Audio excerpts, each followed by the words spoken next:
Hey everybody, this is Master Dave, House of Warriors, Martial Arts and Kickboxing, Homestead, Florida.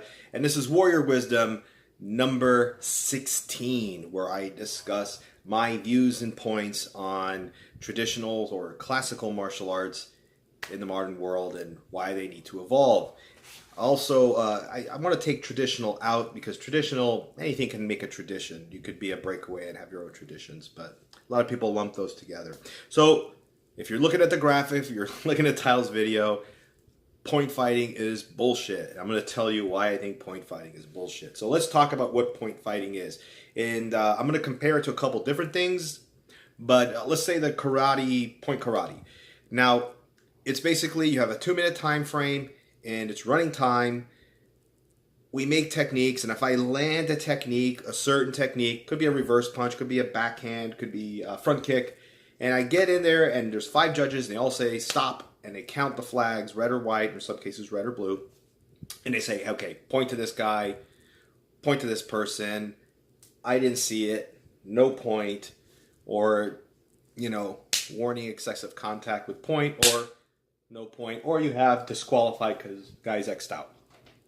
Okay, so now I'm not going to say it's by the title of the video, you're thinking I'm thinking because it's not real fighting or whatever. That's not exactly what I mean. Now, in the early days, point karate was very aggressive. Look at Chuck Norris's first fights, Joe Louis, Superfoot Wallace, Benny Urquidez, the Jet. He was a point karate fighter. But back then, there was no gear. It was really hard contact, and it became known as full contact karate. And eventually, what they had to do is to make it legal. Like MMA went through, they had to put it under the Boxing Commission. Anytime you have contact to the head, the Boxing Commission has to regulate it. By the way, anytime you have fighting where there's contact to the head is classified legally as boxing.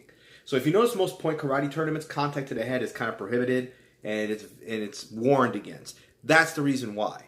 So they had that shift in the 80s and it became full contact karate. Eventually is what you have American kickboxing. That's where it came from. American kickboxing was an evolution from contact karate to that. So now you have these other practitioners that don't do heavy contact or any contact. So they would do point karate. And it used to be you had to actually wear the gloves, and you had to wear the helmet, that was cool, and you had to actually touch. You had to have a light touch to get in. If you look at the early Karate Kid video movie, Pat Johnson, who was one of Chuck Norris's top students, he choreographed that. And you could see it was a little bit more than tapped. It was a little more contact. And that's kind of what it used to be. But now it's evolved to the point of where you barely touch or don't touch at all, and it's theoretical, and a person wins. Which is fine. It's a game. If you see it as a game, there's nothing wrong with that. But if you see it as I win a bunch of point tournaments, that you're the best one, that's not exactly true. Now, I have met some great point fighters that could really scrap and handle themselves, and I was very impressed by them, and I knew they could kill me. But then I've also met some point fighters that had an ego that says, you really can't fight, guy. I mean, you win a bunch of points. So you count the points, you win. Now, we went into looking at my notes here. So we talked about how the evolution of kickboxing or American kickboxing came and where point karate is. And the true reality is you're hardly... When I would point fight, I didn't always do well. I sometimes would place, and sometimes I wouldn't.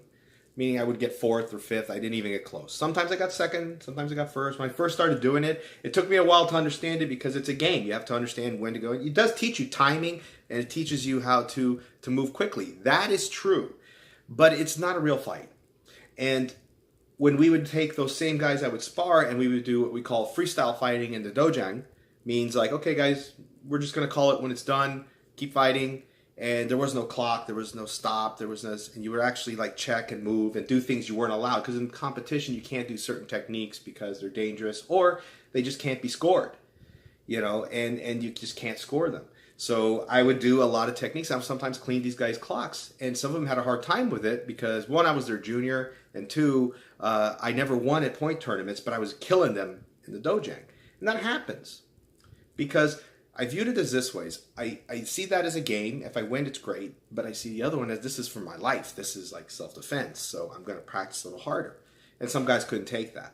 So that's where I think the flaw in point karate is. You have to make sure that's evident, that your students understand that's point, and you have to train here for self-defense this way. I used to do that most of the time. I used to do some tournaments. I used to train my students for tournament, but then I used to say, okay, this is how we spar. And we ended up being like, we didn't want to do point tournaments anymore.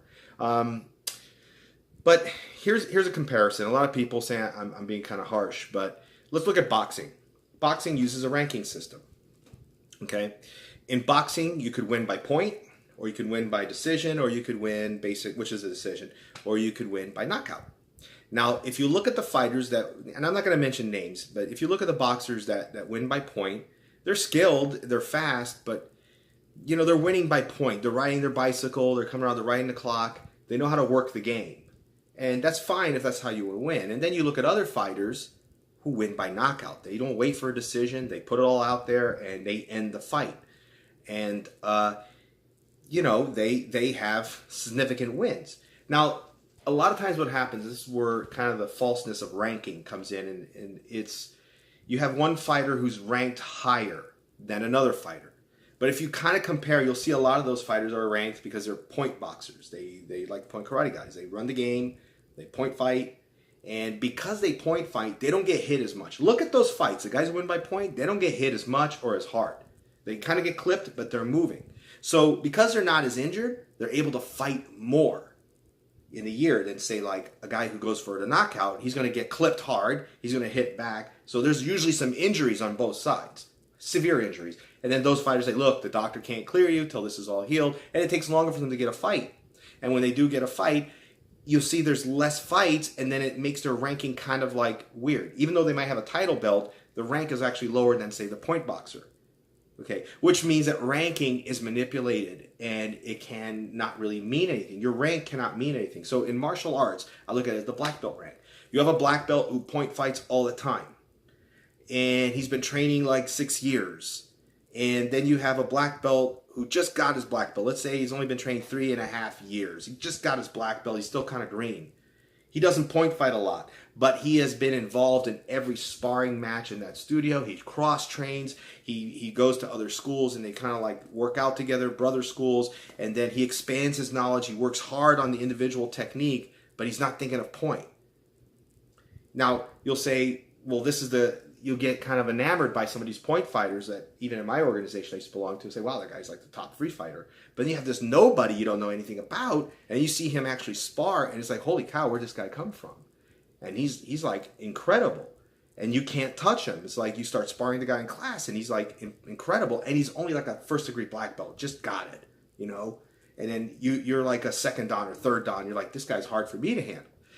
You can't compare the two, okay? So when I look at point fighters and they came to my dojo a couple times and the parents say, yeah, they're point champs, whatever. And I say, that's cool. It's great. It doesn't mean anything to me.